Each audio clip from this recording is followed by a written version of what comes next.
بھئی قرآن کو آنکھوں پہ رکھنا یا بوسہ دینا حدیث میں ثابت نہیں ہے، نہ حضور نے کبھی آنکھوں پہ رکھا نہ کبھی بوسہ دیا۔ اصل قرآن کا حق یہ ہے کہ پڑھو اور عمل کرو، صرف چوم کے رکھتے رہو تو پھر کیا فائدہ ہوگا؟ اسی لیے کسی شاعر نے لکھا تھا قرآن کی فریاد کے نام سے،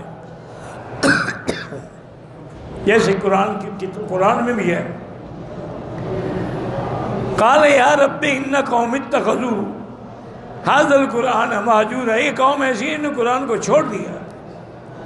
اس نے شعر میں کہا کہ قرآن نے فریاد کی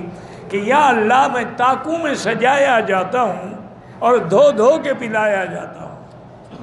لیکن عمل مجھ پہ کوئی نہیں کرتا۔ غلافوں پہ لپیٹ کے اوپر رکھ دیتے ہیں اور جب اٹھائیں گے تو آنکھوں پہ لگا رہے ہیں، سینے پہ لگا رہے ہیں، سے اندر قرآن ہو یا نہ ہو، ایمان ہو یا